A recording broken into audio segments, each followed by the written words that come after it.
안녕하세요. 오늘도 서은살롱을 찾아주셔서 감사합니다. 저는 아버지 회사에서 부장으로 근무 중인 30대 초반 여성입니다. 저희 아버지의 회사는 치재, 그러니까 치과 재료를 연구하고 제조하고 판매하는 회사예요. 올해 저희 회사는 매출 1,000억을 찍었어요. 대단하죠? 그래서 연회장을 빌려 파티를 했어요. 파티를 할 만큼 매출 1,000억이라는 것은 저희에게 굉장히 유의미한 성과였어요. 더군다나 작년에 큰 고비가 있었거든요.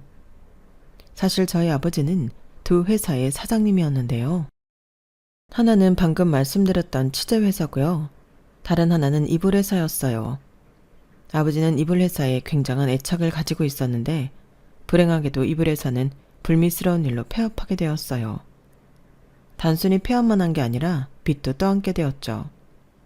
그래서 저희 집안은 크게 흔들렸어요. 치제회사도 큰 타격을 입었어요. 매출이 감소했죠. 게다가 저는 남편에게 이혼까지 당했는데요. 남편이 제가 빈털터리 신세가 되자 이혼을 요구했거든요. 그래서 2년간의 결혼 생활을 끝내고 합의 이혼을 했어요. 그리고 그 이후 저는 억하심정으로 일에 매진했어요. 그렇게 달성한 1,000억 매출이었어요. 너무 감사하고 뿌듯하고 행복했죠. 그러니 우습게도 전 남편이 생각나더라고요. 그래서 저는 축하 파티에 전 남편을 초대했어요. 그 파티에 남편이 왔는지, 왔다면 어떻게 했는데, 그리고 그 파티가 어떻게 끝이 났는지 궁금하시죠? 지금부터 차근차근 설명드릴게요. 저는 중소기업 사장의 딸로 태어나 크게 부유하진 않았지만 넉넉하게 자랐어요. 단 한 번도 먹고 싶은 걸 참은 적이 없고요. 하고 싶은 걸 못한 적도 없어요. 그리고 배우고 싶은 건 무조건 배웠죠. 그런 좋은 환경에 저는 머리도 똑똑했어요. 명문 중학교에 가서도 외국어 고등학교에 진학해서도 주눅 들지 않을 정도로 공부를 잘했어요. 게다가 제 취미는 악기를 배우는 것이었고 특기는 논술과 토론 발표였죠.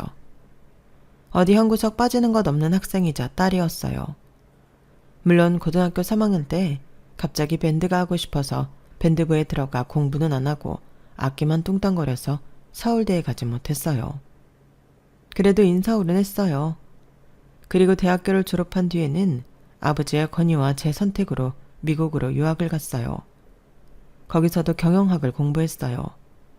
그리고 유학에서 돌아온 직후엔 쉬지 않고 아버지의 이불회사 재무팀에서 일을 했어요. 대리부터 시작했어요. 이건 아버지의 철학 때문인데요.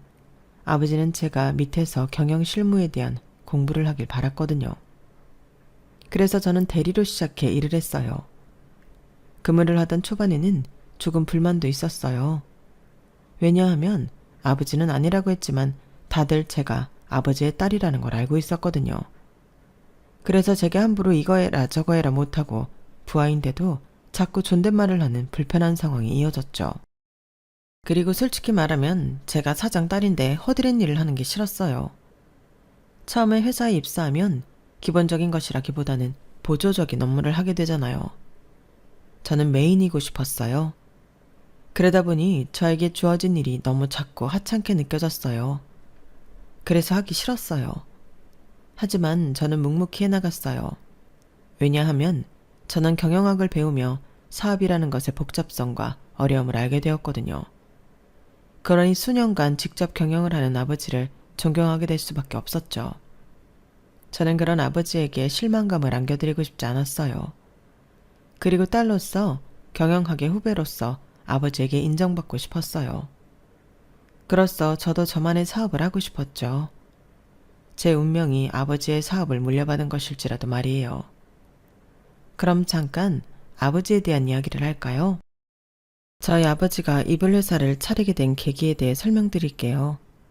저희 아버지와 이불과의 인연은 참 오래되었는데요. 왜냐하면 저희 친할머니가 이불가게 아들에게 시집을 왔거든요. 친할머니는 시집을 와서 이불가게에서 일을 했어요. 그리고 시어머니가 일찍 돌아가시고 이불가게를 완전히 물려받았죠. 그러니 아버지와 이불과의 인연은 태어나기 전부터 시작된 거예요. 아버지는 이불은 사람에게 없어서는 안 될 소중한 소품이라는 생각을 오래전부터 했어요. 그리고 이불을 완벽하게 대체할 수 있는 건 없다고 좋은 사업 아이템이라고 생각했어요. 그러던 어느 날 어떤 아주머니가 이런 말을 했어요. 이불이 참 굽고 좋은데 내가 처하게 살아서 버스를 타야 해서 살 수가 없네. 그 순간 아버지는 할머니 가게에서 이불을 사면 이불을 배달해주는 서비스를 하기 시작했어요. 그리고 그 이야기를 듣고 이불을 사거나 더 사는 손님들이 많아졌죠. 그게 아버지와 이불의 상업적 관계의 시작이었어요. 그리고 아버지는 할머니의 이불 가게를 팔고 막노동을 해 돈을 모아서 이불 공장을 인수했어요. 그리고 10평짜리 사무실을 계약해 처음에는 동네에서 시작했어요. 우리가 직접 만들어 판다는 슬로건으로 장사를 했죠. 그때 아버지의 나이가 고작 29이었어요. 아버지는 저에게 종종 이불 사업을 처음 시작했을 때의 이야기를 해주는데 그때마다 저는 무섭지 않았냐고 물어요. 무섭지만 인생은 늘 도전이야. 머무르기만 하면 되는 게 하나도 없어. 그게 어쩌면 아버지의 좌우명일지도 모른다고 저는 생각해요. 그리고 이불 사업은 전국적으로 택배를 가능하게 해서 전국적으로 판매를 했어요. 그렇게 전국에 16개 지점, 5개의 사무실이 만들어졌고 일본이나 중국 등에 수출을 하기도 했어요. 그때 평균 매출이 50억이었어요. 그러다 수십 년이 흘러 아버지가 첫 임플란트를 하러 치과에 갔는데요. 치료를 받으면서 아버지는 이 사업은 된다고 또 한 번 더 생각했어요. 그리고 수소문을 해 망해가는 치즈 조제업 회사를 인수했어요. 그때 아버지의 나이가 52이었어요. 아버지는 이불 사업과는 또 다르게 치즈 사업에 투자를 많이 했어요. 그래서 지금 치즈 사업을 한 지 약 10년이 되었는데 그동안 제조에만 머무르는 게 아니라 연구하고 유통까지 하게 되었죠. 아버지는 치즈 사업에서도 우리가 직접 만들어 판다는 슬로건을 내걸었어요. 그리고 화학과를 졸업해 연구원으로 일하는 남동생에게 연구실장 자리를 주었어요. 그렇게 저희는 가족회사가 되었죠. 저는 남동생이 연구실장으로 회사에 들어올 때 이불 회사 재무팀의 부장이 되었거든요. 우리가 직접 만들어 판다 이 슬로건에서 알 수 있다시피 저희 아버지의 사업 철학은 직접 눈으로 본 것들만 믿는다는 거예요. 사장인 자기에게 믿음직스러운 것들만 판다는 거죠. 저는 그 철학을 실행하는 아버지가 대단해 보였어요. 그래서 웬만해선 아버지의 의견을 따르는 편이에요. 물론 사업적으로 말이에요. 개인적인 일은 제 뜻으로 해결해요. 명문 중학교에 간 것도 외국어 고등학교에 간 것도 유학을 간 것도 모두 다 제가 원한 거예요. 그리고 결혼도요. 저는 30의 나이에 결혼을 해요. 상대는 10년 전에 대학교에서 처음 만난 같은 과 선배예요. 그럼 연애를 10년 동안 했냐고요? 아니요. 처음부터 저희 두 사람은 연애 감정이 있었던 게 아니에요. 연애는 1년만 했고요. 제가 인서울 대학에 갔다고 말씀드렸죠. 그런데 어디서부터 소문이 난 건지 OT 때부터 다들 제가 뭐 중소기업의 사장 딸이라는 걸 알고 있더라고요. 그래서 저를 불편해하는 사람도 있었고 신기해하는 사람도 있었고 시기하는 사람도 있었어요. 불쾌한 목적으로 접근하는 사람들도 많았어요. 오직 저라는 사람과 친해지고 싶어서 저라는 사람을 알고 싶어서 다가오는 사람은 거의 없었어요. 대부분 저에게 뭘 뜯어내려고 접근한 뒤에 똑부러진 제가 그 어떤 것도 주지 않자 욕하고 가거나 저를 나쁜 년으로 만들었어요. 너는 돈도 많으면서 어쩜 지갑이 그렇게 무겁니? 사장 딸이면 언제 한 번은 네가 그냥 계산해도 되잖아. 돈도 많으면서. 나 돈 없어. 다 아버지 돈이지. 내 돈 아니야. 그런 애가 학교에 외제차를 끌고 다니니? 그 차 너희 아빠가 사준 거 아니야. 그리고 네가 사는 오피스텔도 거기도 너희 아빠가 월세 내주는 거 아니야? 네 옷이랑 구두 가방은? 다 그 지갑에서 나오는 거 아니니? 아니, 애초에 용돈 받잖아. 그 용돈도 너희 아빠가 주는 거고. 그래, 자존심 세우는 거야, 뭐야. 아니, 우리가 너 수준 맞춰준다고 비싼 데 다니면 네가 한 번은, 아니 2번은 내야지. 생일 선물도 가습기가 뭐니 가습기가. 뭐? 내가 언제 이런 데 오자고 했어. 다 너희가 먼저 가자고 했잖아. 그리고 나는 너 자취방 너무 건조하다고 해서 필요한 줄 알았지. 아, 그럼 내가 지갑이 필요하다고 할 걸 그랬다. 그럼 지갑 선물 해줬을 텐데. 됐고, 나 계속 이런 식으로 굴 거면 앞으로 우리랑 놀지 마. 너 소문 안 좋은 거 알지? 그런데도 너랑 놀아준 건데 역시 아니 땡 굴뚝에 연기 나는 거 아니라니까? 솔직히 말하면 한국에서의 대학생활은 너무 힘들었어요. 중간에 자퇴하고 싶다는 생각을 수도 없이 많이 했어요. 그리고 유학을 떠난 것도 제대로 된 대학생활을 해보고 싶어서였어요. 저는 졸업을 한 그 해에 곧장 미국으로 향했죠. 미국으로 가니 자유로웠어요. 누구도 제가 중소기업 사장의 딸이라는 걸 알지 못했고 저희 아버지 회사를 아는 사람도 거의 없었죠. 제가 미국에 있는 중소기업을 전부 알지 못하는 것처럼요. 그래서 자유롭게 학교 생활을 했어요. 대학교 내에 있는 공원에서 돗자리도 없이 누워서 책도 읽고 씻지도 않고 나가기도 하고요. 그런데도 저희 아버지에게 꼰지르는 사람이 없다는 게 참 통쾌했어요. 그리고 제가 그 긴 유학 생활을 버틸 수 있었던 것은 이메일 때문이었어요. 자유롭고 통쾌한 유학 생활이었지만 타국에 있다는 것은 외로운 일이었어요. 그런데 얼굴만 알던 선배가 졸업식 때 마지막으로 봤던 선배가 이메일을 보낸 거예요. 잘 지냈냐는 투박한 내용이었어요. 그리고 종종 연락하자는 말을 했죠. 의외의 인물이어서 처음엔 답장을 하지 않았어요. 그런데 다시 이메일이 오더라고요. 그땐 답장을 했어요. 그리고 선배는 미국 시간으로 오전 8시쯤에 꼭 이메일을 보냈어요. 무려 4년 동안요.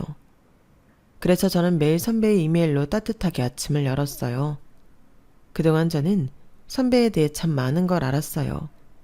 취미가 뭔지, 특기가 뭔지, 학교를 다닐 때 어떤 공부가 제일 재미있었고 어떤 공부는 조금 어려웠는지, 운전하는 걸 좋아하고 형제관계는 누나가 있고 요즘 어떤 생각을 하고 어떤 고민을 가지고 있는지 세세하게 이야기를 했어요. 선배의 얼굴을 알지만 면전에 대고 하는 이야기가 아니어서 저도 제 생각이나 고민 같은 것들을 많이 이야기하고 그랬어요. 어쩌면 숙소로 돌아오면 외로워지는 유학 시절의 창구 같은 거였죠. 우물이라고 해도 좋을 것 같아요. 그리고 제가 4년간의 유학 생활을 마치고 귀국하는데 공항에 마중 나온 사람도 선배였어요. 이렇게 보니 어색하네요. 그러게. 그런데 얼굴은 하나도 안 변했다. 더 예뻐진 것 같은데? 이상한 소리 하지 마요. 그런데 왜 온 거예요, 정말? 온다고 했잖아. 제일 먼저 귀국 축하해주고 싶었어. 너의 귀국을 제일 오래 기다린 사람이니까. 물론 부모님 다음으로. 고마워요. 고마운데 뜻밖이네요. 우리 별로 친하지 않았잖아요. 네가 거리를 뒀지. 네가 곁에 사람을 안 뒀잖아. 그러니 차마 다가가지 못하겠더라고.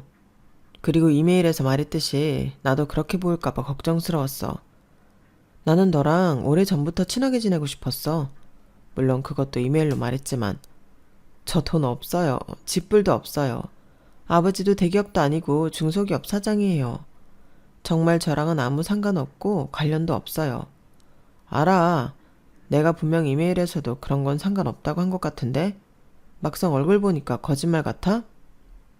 좀 쓸데없이 시간 낭비하면 둘 다 곤란하잖아요. 난 너랑 있는 시간이 쓸데없다고 생각 안 해. 쓸데없는 건 지금 네가 하는 말이야. 더 할 말 없으면 차로 가자. 알다시피 나는 국산차 타. 그렇게 그날 이후로 저희는 일주일에 한 번은 만나 식사를 했고 그런 관계로 지낸 지 1년 정도 흘렀을 때 선배 누나가 결혼을 하게 되어요. 그래서 저희 이불 회사에서 사돈의 팔촌까지 혼수를 했어요. 그리고 신혼부부를 위해 특수 제작하는 고급 이불도 한 채 했고요. 저는 인연이 되어 저희 회사 제품을 구매해 준 게 고마워서 선배에게 물어 선배 누나의 결혼식에 갔어요. 축의금을 내고 대충 인사를 드리는데 선배가 저를 부모님께 소개하니 부모님이 정말 반가운 얼굴로 인사하는 거예요. 어머, 아가씨가 말로만 듣던 그 아가씨구나. 어쩜 지훈이 말처럼 곱고 예쁘네. 아, 감사합니다. 엄마, 쓸데없는 소리 하지 마세요. 아무쪼록 우리 지훈이 잘 부탁해요. 좀 예쁘게 봐줘. 별 볼 일 없는 애지만 심성 하나는 최고니까. 사람 마음이 제일 중요하잖아? 여보, 이 아가씨가 지훈이가 말한 그 아가씨래. 아유, 그럽니까? 아가씨, 우리 지훈이 좀 잘 봐줘요. 얘가 가진 건 없어도 싹싹하고 예의 바르다니까. 저는 두 분이 하는 말이 도통 무슨 말인지 알 수 없었어요. 그리고 선배는 무척 난감해 보였죠.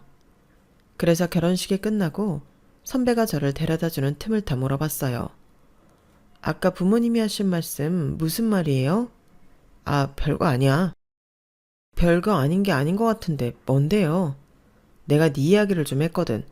내가 요새 마음에 드는 여자가 있다고. 아니, 하도 엄마랑 아빠가 중매보라고 하길래. 아, 그래서 방패로 쓴 거예요? 그렇구나. 아니, 꼭 그런 건 아니고. 난 진심이야. 네? 난 진심이라고. 선배는 조심스럽게 저에게 고백을 했어요. 그리고 제가 허송세월 산 것도 아니고 솔직히 알고 있었죠. 선배의 마음을요. 하지만 그게 검은 속내인지 아닌지 알 수가 없어서 무시하고 있었던 것 뿐이에요. 하지만 4년 동안 오전 8시만 되면 이메일을 보내는 그 마음이 사랑이 아니면 뭐겠어요. 저는 선배의 고백을 받아들였어요. 그렇게 저희는 커플이 되었고 그동안 사업도 번창했어요. 사업이 각각 100억 매출을 달성했죠. 이보다 더 좋을 수 없었어요. 나 지금보다 더 좋을 수 없을 것 같아. 오빠랑 잘 만나고 있고 사업도 잘 되고 있고 어떻게 지금보다 더 좋을 수가 있겠어? 지금보다 더 좋을 수 있지. 응? 난 지금으로 만족하는데. 사업하는 여자가 그렇게 쉽게 만족하면 어떡해? 더 진취적으로 굴어야지.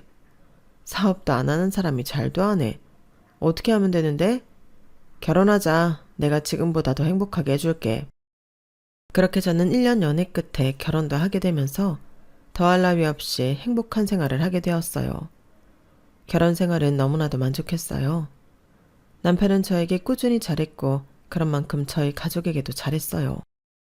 남편은 매번 저희 어머니를 만날 때마다 꽃다발을 사들고 갔어요. 저희 엄마가 꽃을 무지 좋아하시거든요. 꽃꽂이도 배워서 남편이 꽃을 사들고 가면 엄청 좋아했어요. 그리고 저한테는 1살 터울 남동생, 5살 터울 여동생이 있는데 함께 자주 영화를 보러 갈 만큼 허물없이 지냈어요. 그리고 남편은 저희 아버지에게는 좋은 양주를 사다 드려요. 저희 아버지가 양주를 마시는 것도 좋아하지만 모으는 것도 좋아하거든요. 그래서 술은 잘 알지도 못하는 사람이 공부를 해서 좋은 양주를 사와요. 그걸 저도 아버지도 참 기특해 하고요. 그리고 남편이 진두지휘에서 가족여행을 간 적도 있어요. 사실 저희 가족에게 가족여행은 어렸을 때 일일 뿐이에요. 그것도 중학생이 되기 전까지의 일이었죠. 제가 그 말을 남편에게 하자 남편은 곧장 강릉의 풀빌라를 예약했어요. 그리고 떠났죠. 운전도 남편이 했어요. 아버지는 그 일도 참 고마워했어요. 이런 행복이 있는 줄 잊고 살았구나. 황서방, 참 고마워. 아닙니다. 제가 해야 할 일인데요. 앞으로 이렇게 행복하실 수 있게 노력하겠습니다. 내가 이렇게 많은 걸 받아도 되나? 황서방, 그 회사 언제까지 다닐 거야? 지금이라도 당장 사직서 내고 우리 회사로 들어와. 내가 큰 자리 하나 줄 테니까. 아유, 아버님 취하셨습니다. 제가 더 노력하고 더 멋진 사람이 되어서 가겠습니다. 그때 기회를 주세요. 아버지는 남편의 노력을 알아주셨고 가끔은 사위를 사랑하는 마음으로 회사에 자리를 줄 테니 지금 다니는 회사를 간두라고 말하곤 했어요. 그 말은 진심이었어요. 사위를 사랑하는 마음도 빈 것이 아니었고 자리를 준다는 말도 빈말이 아니었죠. 하지만 남편은 아버지의 그 말에 겸손하게 거절했어요. 하루는 제가 왜 아버지의 제안을 거절하냐고 물어본 적이 있어요. 아버지가 가끔 자기한테 회사 나오라고 일자리 준다고 그러잖아. 그런데 왜 거절하는 거야? 아, 너무 감사하지.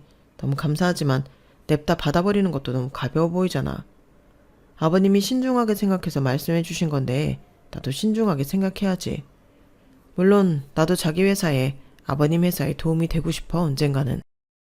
저는 남편의 그런 겸손하고 깊은 마음이 보기 좋았어요. 그래서 저는 결혼을 하고 더더욱 남편을 사랑하게 되었어요. 그리고 남편이 이렇게 해주는 만큼 저도 시댁에 잘할 수밖에 없더라고요. 저는 시댁에 가면 굳은 일도 하고 지루하지만 법조계의 이야기도 재밌게 듣고 그랬어요. 저희 시아버지가 판사로 퇴직하셨거든요. 그리고 시어머니는 변호사로 근무하셨고요. 시누이는 대기업 법무팀에 다니고 있어요. 남편을 제외하고 모두 법조계에 있죠. 시댁에서는 만날 때마다 법률 이야기를 해요. 남편을 제외한 시댁 식구들은 그런 이야기가 재밌나 봐요. 그럴 때면 저와 남편은 이야기에 집중하려고 온갖 애를 써요. 어떨 때는 허벅지를 꼬집을 때도 있다니까요. 그렇다고 제가 법률 이야기에 참여하기 위해서 법에 대해 공부할 수는 없었죠. 그럴 시간도 없었고요. 그래서 저는 선물 공사를 했어요. 시아버지에게는 명품 시계를, 시어머니에게는 명품 가방을, 시누이에게는 명품 목걸이를 선물했죠. 별건 아니고 제 마음이에요. 어머나 이런 거 필요 없는데 내가 변호사 일하면서도 이런 거엔 관심이 없어서. 그래도 비싸지? 앞으로 이런 거 사오지 않아도 돼. 나는 네가 우리 지훈이랑 살아주는 것만으로도 감사하다. 에이 어머님 그런 말이 어딨어요. 저희 둘이 좋아서 같이 사는 거죠. 그러니까 가진 것도 없고 별 볼 일 없는 우리 아들이랑 살아주는 게 얼마나 고마워. 그러니까 앞으로 이런 거 사오지 않아도 돼. 그리고 굳이 우리 집 가지 않아도 되고 명절에만 보면 되지. 안 그러니? 물론 남편의 요구로 명절에만 시댁에 가는 것은 무산되었지만 저는 제 결혼 생활에 시댁 생활에 크게 불만이 없었어요. 만족하면서 지냈죠. 하지만 그게 태풍이 오기 전에 정막이었을까요? 제 생활에 큰 태풍이 불어요. 가끔 이불 회사에서 가렵다는 컴플레인이 들어왔는데요. 저희 회사는 피부에 따라 다르게 느낄 수 있다는 답변과 함께 환불을 진행했어요. 그런데 비슷한 컴플레인이 들어오는 횟수가 잦아졌어요. 그래서 저는 대대적으로 공장 검사에 들어갔어요. 그러니 공장 청결도 문제가 있고 진드기와 알레르기 유발 성분이 검출되었어요. 확인 후 저희는 공장에 있던 모든 제품들을 폐기하고 공장 청소를 진행했어요. 그리고 공장장을 해고시켰죠. 그리고 솔직히 저희는 이번 문제를 은폐하려 했어요. 하지만 꼬리가 길면 밟힌다고 누군가 상황을 외부에 유출시켰어요. 기사가 났더라고요. 그래서 저희 회사를 불매하는 운동이 벌어졌어요. 게다가 직원들이 파업을 하기 시작했어요. 노조가 들고 일어났죠. 사유는 상무로 있는 저희 어머니의 갑질이었어요. 알고 보니 저희 어머니는 직원들에게 커피 심부름은 기본이고 친구들을 불러 점심을 먹는데 점심을 사오라고 시키고 엉망으로 해놓은 테이블을 치우라고 하고 심지어 담배도 사오라고 했어요. 그리고 젊고 예쁜 직원들을 시기하고 질투했죠. 특히나 저희 아버지 비서에게 그랬어요. 매일 비서실로 찾아가 사장님한테 사근사근하게 말하지 말라. 쓸데없이 웃지 마라 명령을 하고 복장관리도 했어요. 그리고 시도 때도 없이 비서에게 연락을 해 귀찮게 하고 욕설을 하기도 했죠. 그래서 비서가 여러 번 바뀌었어요. 그런데 그 녹음본들을 모든 비서들이 가지고 있더라고요. 비서들과 일부 여직원이 상무인 저희 어머니를 직장 갑질로 고소하려고 했어요. 저는 상황을 해결하기 위해 매일 새벽에 출근해 불매운동을 잠재우려고 애쓰고 노조를 학은 직원들과 고소를 하려는 직원들을 찾아가 고개 숙여 사과했어요. 그러니 한 달 만에 3kg가 빠지더라고요. 그런데도 상황은 쉽게 해결되지 않았어요. 결국 아버지는 이불 회사를 폐업하기로 결정했어요. 폐업 후 어머니에게 크게 실망한 아버지는 어머니와 이혼하기 위해 소송을 했고요. 저는 취재회사 재무팀의 부장이 되었어요. 그럼 원래 있던 재무팀의 부장은 잘렸냐고요? 아니요. 이불 회사가 폐업하고 저희 회사에 비전이 없다고 판단한 많은 직원들이 이직하고 퇴사를 했어요. 그래서 빈자리가 많았어요. 재무팀 부장 자리도 마찬가지고요. 그래서 제가 이직하는 데에는 문제는 없었어요. 다만 회사 분위기에 문제가 많았죠. 이불 회사가 망하니 취재회사도 흔들리더라고요. 아까 말씀드렸듯 직원이 대거 이탈한 것도 그렇고 매출은 말할 것도 없고요. 투자자들도 많이 빠져나갔어요. 저는 회사의 균형을 잡기 위해 바로 세우기에 노력했어요. 그리고 제가 용기를 잃지 않은 이유는 황폐한 상황에서도 포기하지 않고 웃음을 잃지 않는 아버지 덕분이었어요. 아버지는 이혼 소송 중에도 매일 출근을 했고 혼자 사장실에 있을 때는 어떨지 모르겠지만 늘 웃었어요. 아버지, 괜찮으세요? 괜찮아야지. 내가 흔들리면 회사 자체가 흔들리는 거다. 우리 일어설 수 있어. 회복할 수 있다. 나는 우리 직원들을 믿고 너도 믿고 성준이도 믿어. 이것도 못 이겨내면 사업가라고 할 수 있겠니? 그러니까 우리 잘해보자. 저는 아버지를 믿고 눈앞에 있는 것들을 정말 아수라장이 된 눈앞의 것들을 하나씩 처리했어요. 그런데 제 마음을 흔드는 것은 따로 있었어요. 바로 남편이요. 이불 회사가 폐업한다는 소식이 기사로 퍼지면서 남편에게 전화가 왔어요. 자기야, 정말 자기 회사, 아니 아버님 회사 문 닫는 거야? 그럼 어떻게 되는 거야? 취재 회사는? 거긴 안전한 거야? 대체 어떻게 일을 처리했길래 일이 이렇게 돼? 문제가 너무 커서 해결하려면 그 방법밖에 없었어. 취재 회사는 조금 흔들리긴 하는데 방법이 있을 거야. 뭐? 흔들려? 기사 보니까 취재회사 매출도 많이 떨어지고 투자자들도 등 돌렸다던데 회복할 수 있는 문제 맞아? 회복할 수 있어. 아버지랑 성준이랑 같이 이겨낼 수 있어. 구체적인 방법이 뭔데? 말해봐. 구체적인 방법은 아직 없지만 앞으로 나아가다 보면 길이 있을 거야. 무슨 그런 뚱딴지 같은 소리가 어딨어. 자기 사업하는 사람 맞아? 그런 뜬구름 잡는 소리를 하면서 어떻게 사업을 해. 정신 차려. 지금 너 완전 거지될 수도 있다고. 자기야, 아무리 그래도 그렇게 말하는 게 어딨어. 정말 날 걱정하는 거 맞아? 걱정이고 나발이고 앞으로 잘해. 이 고난 무조건 이겨내야 해. 지금 취재회사까지 망하면 나 가만 안 있어. 정신 똑바로 차려. 망하는 거 한순간이야. 지금 겪어봐서 알잖아. 하지만 한동안 취재회사도 많이 흔들렸어요. 저희 부부는 돈 관리를 따로 했는데 남편은 이불 회사가 망한 뒤로 매달 자기에게 수입을 공개하라고 했어요. 그리고 매달 떨어지는 수입을 보며 한숨을 쉬더니 언제부터는 집에 잘 들어오지 않더라고요. 전화를 하면 회식이 늦어서 밖에서 잔다. 저를 만나면서 단 한 번도 출장이 없었는데 출장이 있다고 말도 안 되는 말을 했어요. 그러더니 집에 들어올 때는 보란듯이 거실에서 자더라고요. 그리고 결혼 생활하면서 매일 저녁을 함께 했는데 혼자 먹고 들어오거나 제가 먹은 뒤에 먹었어요. 그리고 제 수입을 확인하지 않았어요. 그때부터 저와 말을 하지 않기 시작했고요. 저는 생지옥을 걷는 기분이었어요. 결국 참다 못한 저는 남편에게 울면서 호소를 했어요. 대체 왜 이러는 거야? 사람 말라 죽이려고 하는 것도 아니고 차라리 말을 해. 제가 그렇게 말하며 울자 남편은 차갑게 웃었어요. 그러면서 집을 나가려고 했죠.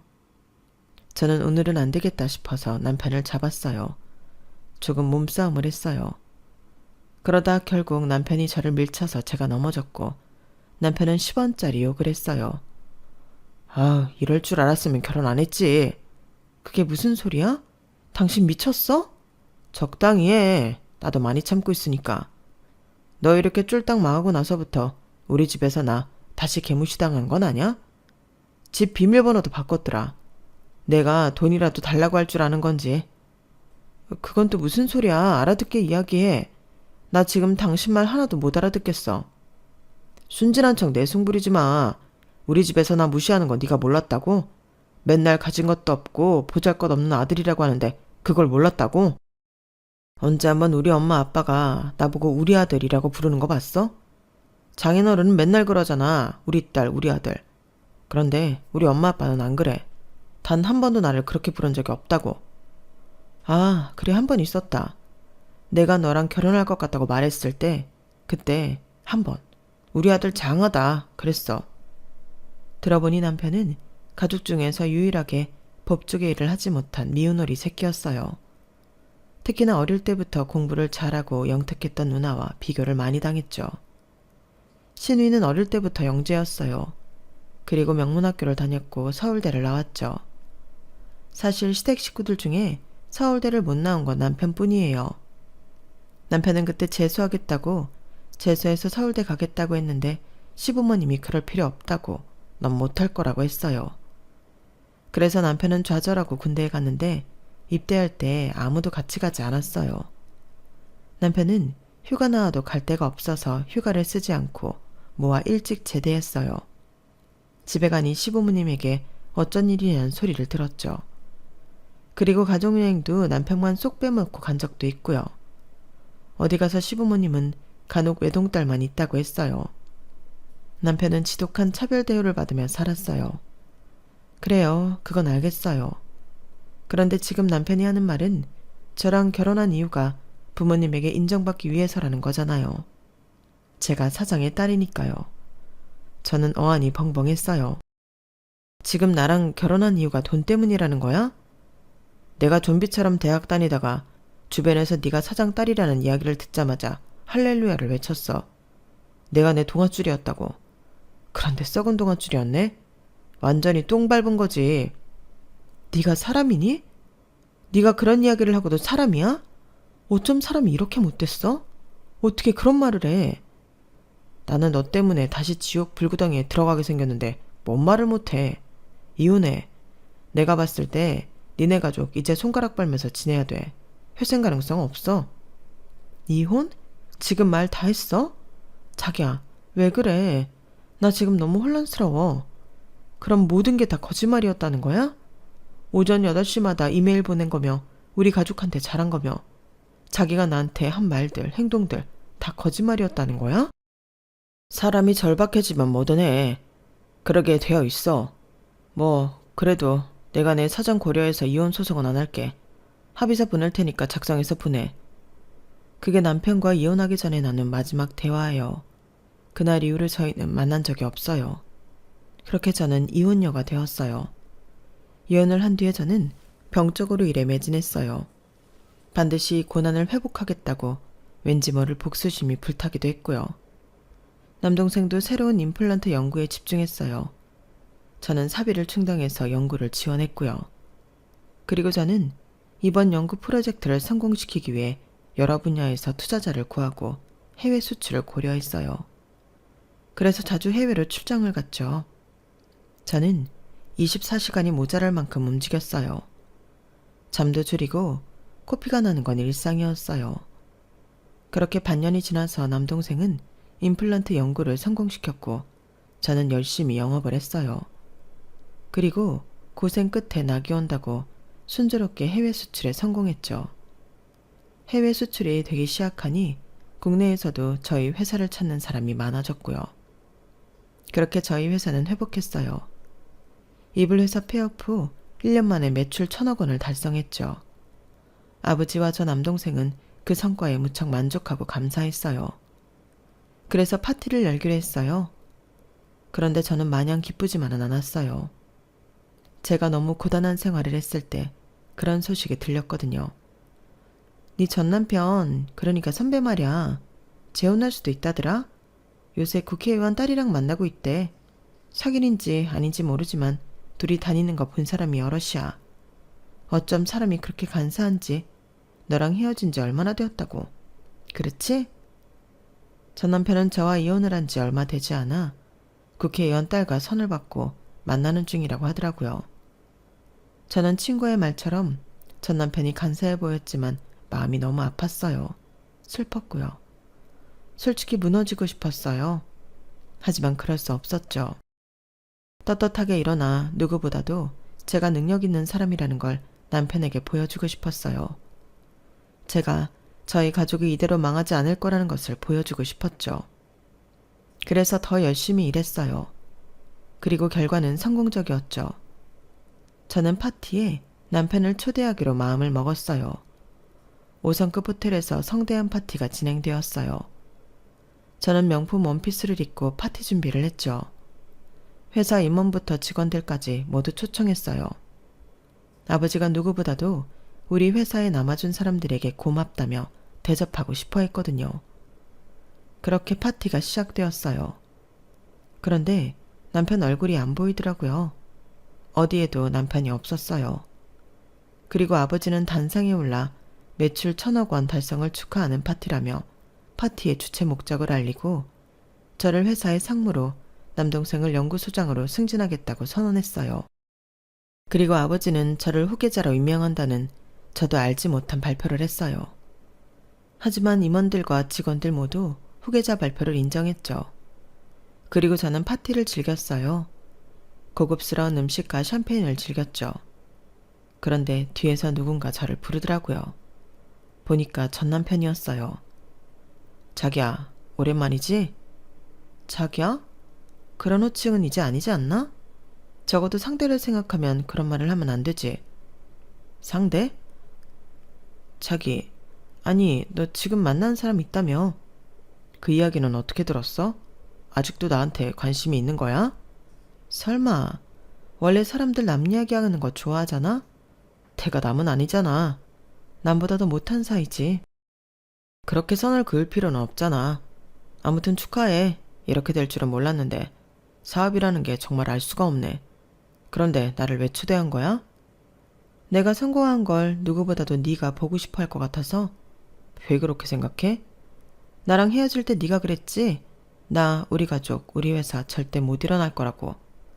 그런데 우리 멋지게 당당하게 일어났어. 그러니 네 생각이, 네 판단이 틀렸다는 걸 네 눈으로 직접 보는 게 좋지 않겠어? 날 이제껏 계속 생각했다는 거네. 그러면서 남편은 저에게 다시 합치자는 이야기를 했어요. 그래서 저는 남편에게 결혼 반지를 건넸어요. 그런데 남편이 오해하는 것 같더라고요. 반지 케이스를 열어서 저에게 끼워주려고 했어요. 저는 팔짱을 꼈어요. 이런 자리에서 꼭 돌려주고 싶었어. 이혼할 당시에는 내가 솔직히 미련이 남아서 돌려줄 생각을 못했는데 지금은 아니야. 지금 내가 네 표정을 보니 속이 다 시원해. 지금 네 표정이 어떤 줄 알아? 사자 앞에 서 있는 토끼 같아. 그런데 나는 널 잡아먹지 않을 거야. 내가 잡아먹을 건 천지에 널렸거든. 너같이 아무런 영양가 없는 건 이젠 입에도 안 댈 거야.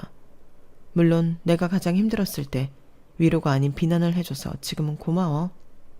그때는 남편이 정말 남의 편이라는 뜻이구나 싶어서 우울하고 슬펐는데 지금 생각해보니 네가 그러지 않았으면 내가 지금처럼 일어나지 못했을 것 같아.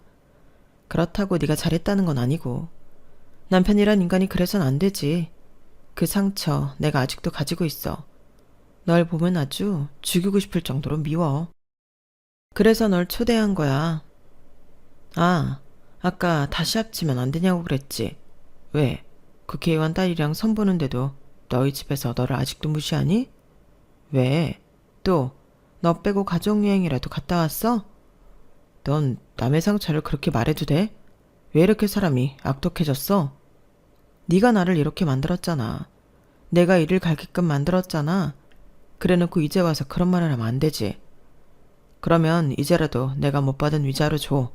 나 그거 받을 자격 있잖아. 내가 너희 가족한테 얼마나 투자하고 잘했는데. 아버님이 그랬지? 내가 가족이 되어서 이런 행복이 있는 줄 알았다고. 그 이야기 그냥 한 말 아니야. 내가 그만큼 너희 가족한테 헌신했다고. 그러니 재혼할 거 아니면 위자료라도 줘. 이제 와서? 네가 분명 이혼할 때 말했지. 주워 먹을 것도 없으니까 합의혼하자고.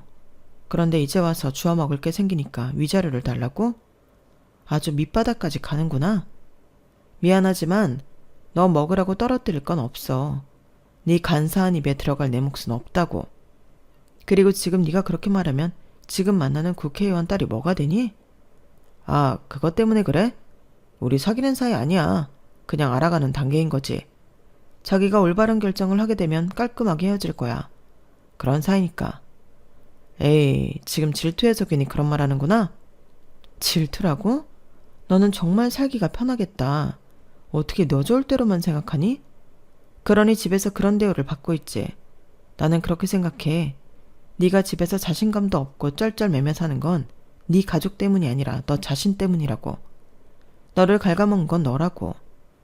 내가 만약에 너 같은 상황이었다면 나는 내가 잘하는 거라서 아버지에게 인정받거나 완벽하게 가족에게서 분리돼서 살았을 거야. 그런데 넌 이조저조 아니잖아. 잘하는 걸 갈고 닦지도 않았고 가족을 버리지도 않았잖아. 왜 안 버렸을까? 그토록 너의 발목을 잡았던 법조계라는 타이틀이 너에게 도움이 되었으니까 그랬던 거 아니겠어? 너는 평생 그렇게 살 거야. 평생 찌질이처럼 살 거라고. 뭐 저리 같은 놈. 네가 평생 애써봐라. 내 발끝이라도 닿겠니? 그렇게 말해서 후회 안 하겠어? 너 같은 걸 사랑해주는 사람이 얼마나 될 것 같아? 너 사장 딸이라는 거 빼면 별거 없어. 그런 너를 내가 사랑해줬는데 지금도 다시 기회를 준다는데 감사하게 생각해야지. 감사라. 그래, 이제껏 10년 동안 날 사랑하는 척하느라 고생 많았어. 그 말은 해줄 수 있겠다. 잠시였지만 그때 행복했으니까. 그런데 다 거짓말이잖아. 그런데 내가 왜 너한테 감사해야지? 미워해야지?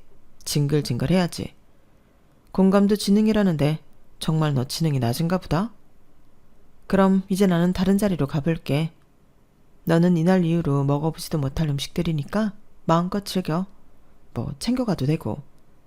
종업원 불러서 좀 챙겨달라고 하고 내가 말해줄까? 제가 그렇게 나오자 남편 얼굴이 붉어지더니 남편은 일어나 연회장 밖으로 나갔어요. 저는 속이 다 시원했어요. 이제껏 묵은 감정이 다 배설된 기분이었죠. 하지만 그날 이후에도 남편은 저에게 연락을 했어요. 국회의원 딸과 헤어졌으니 자기야 다시 만나자는 이야기를 했죠. 다시 그 행복으로 돌아가고 싶지 않냐며 설득했어요. 그리고 저희 아버지에게도 연락을 했더라고요. 자기가 너무 잘못했다면서 한 번만 봐주면 안 되겠냐고요. 지금은 우리 회사에 일할 모든 준비가 되었다고 말했어요. 마음이 약한 아버지는 제 생각이 어떠냐고 물었죠. 지훈이가 하루가 멀다 하고 나한테 연락이 오네. 정말 죄송하다고. 한 번만 기회를 달라고 말이야. 그래서 그런데 너는 무슨 생각이니? 지훈이에 대한 마음은 어떤데? 아빠가 뭐 도와줄 거라도 있어? 도와줄 수 있는 거라면 아빠가 무조건 도와주마. 그럼 자리라도 주시려고요? 무슨 자리 주려고요? 그래도 남자니까 임원은 줘야 하지 않겠니? 가당치도 않아요. 임원 자리에 그 인간을 앉힌다는 거 말이에요. 제 생각은 똑같아요. 이혼하길 잘했어요. 제가 아버지한테는 차마 말하지 못했지만 그 인간은 저를 사랑한 게 아니라 제 배경을 사랑한 거예요. 제가 그걸 얼마나 싫어하고 고통스러워하는지 아시잖아요. 그게 무슨 말이냐? 그 사람도 시인했어요. 저를 사랑한 게 아니라 제가 사장 딸이라는 소문을 듣고 저에게 접근해 거슬려서 저와 결혼한 거라고요. 그러니 제가 망하고 저를 버렸죠. 그리고 제가 다시 회복하니 다시 만나자는 거고요. 아니, 나는 네가 그런 취급을 당한 줄은 몰랐다. 파티에 초대해서 재결합할 생각이 있는 줄 알았어. 그럼 너는 진심이었고? 제가 고개를 끄덕이자 아버지는 저를 위로했어요. 그리고 며칠 뒤 전 남편은 회사에서 잘렸다며 저에게 전화를 내 화를 냈어요. 내가 하지도 않은 근무 태만으로 회사에서 잘렸다고. 이게 말이 돼? 네 짓이지? 그래도 사람 밥줄은 건들지 말아야지. 저는 처음 듣는 소리에 일단 전화를 끊었는데 알고 보니 아버지의 행동이었죠. 아버지는 전 남편이 제게 어떻게 했는지 사실을 알고 나서 남편의 뒷조사를 했어요. 그리고 남편이 근무에 태만하고 있다는 사실을 발견했죠. 그리고 사내 평가도 좋지 않았어요. 저와 결혼을 했을 때는 중소기업 사장의 사위여서 국회의원 딸을 만나고 있을 땐 국회의원의 사위가 될 사람이어서 간사하고 자만했던 모양이에요. 회사 직원들이 모두 저 남편에 대해 그렇게 말하더라고요. 어차피 잘릴 사람이었는데 죽음 앞당겨졌을 뿐이더라고요. 그래서 일이 그렇게 된 거였어요. 하지만 저는 이 사실을 전 남편에게 알리지 않았고 후계자가 되기 위해 열심히 일을 했어요. 제가 열심히 한 만큼 회사는 점점 더 성장했어요. 그리고 아버지는 애정하던 이불 사업을 다시 시작했어요. 기자를 만나 사과의 메시지를 고객들에게 전했죠. 반응이 나쁘지 않았어요. 그리고 들려오는 소문에 의하면 사람도 잃고 회사도 잘린 전 남편은 매일 술집에 혼자 있다고 해요.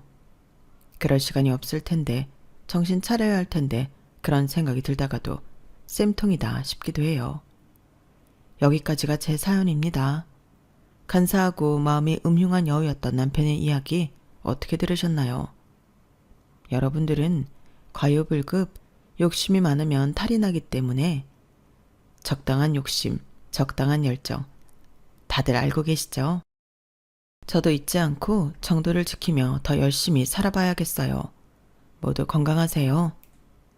여러분, 사연 댓글에 응원과 현명한 조언 부탁드려요. 좋아요와 구독은 저에게 큰 힘이 됩니다. 오늘도 좋은 일 가득하세요.